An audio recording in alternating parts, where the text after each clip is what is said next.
नमस्कार, मैं Sandeep Shinde motivational speaker. असंभव कार्य को संभव कार्य कैसे बनाया जा सकता है, इसके बारे में मैं आपको एक कहानी शेयर करने जा रहा हूँ। यदि आपको वीडियो अच्छा लगा तो लाइक करें, शेयर करें और सब्सक्राइब करें। कहानी है एक फ्रांस के लीडर की जिसका नाम है नेपोलियन बोनापार्ट। वे जो युद्ध के लिए दूसरे प्रदेश के लिए निकलते हैं तो उनको रास्ते में से एक अल्पस नाम का पहाड़ पार करना होता है। लेकिन वह पहाड़ शुरू होने से पहले ही रास्ते में उनको एक बुजुर्ग महिला मिलती है और वह कहती है कि आज तक इस पहाड़ को किसी ने पार नहीं किया और जिन्होंने कोशिश की है वो वापस नहीं लौटे। उस समय पे नेपोलियन बोनापार्ट का हौसला और भी बढ़ता है और अपने गले में का मोतियों का हार उस महिला को दान करता है और कहता है कि हम यदि इस पहाड़ को पार करके वापस आते हैं तो सबको कह देना कि इस पहाड़ को किसी ने पार किया था।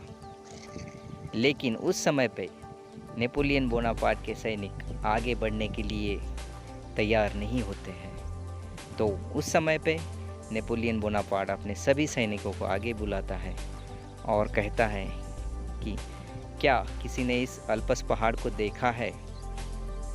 तो सब कहते हैं कि किसी ने नहीं देखा है। तो उस समय पे फिर नेपोलियन बोनापार्ट कहता है कि जब वह पहाड़ आएगा तो मैं आपको बता दूंगा और उस समय पे हम सोचेंगे कि आगे जाना है या नहीं। फिर वहाँ से वो निकलते हैं। फिर 2 से 3 दिन चलते रहते हैं और फिर आगे वहाँ पे उनको छोटा सा पहाड़ दिखाई देता है। तो सैनिकों में से एक जन पूछता है कि क्या वही है अल्पस पहाड़? तो नेपोलियन बोनापार्ट कहता है कि वह एक छोटा सा पहाड़ है, अल्पस पहाड़ तो उससे 1.5 गुना बड़ा है। फिर उस छोटे से पहाड़ को भी आसानी से पार कर जाते हैं, लेकिन आगे जाके पता चलता है कि आगे सिर्फ खाली ज़मीन है, कहीं पे और कहीं दूर तक कोई पहाड़ नहीं।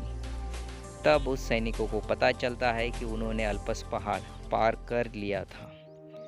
तो इस कहानी से हमें यह सीख मिलती है कि हमें अपने जीवन में किसी भी कार्य को करने से पहले असंभव यह शब्द यूज़ नहीं करना चाहिए।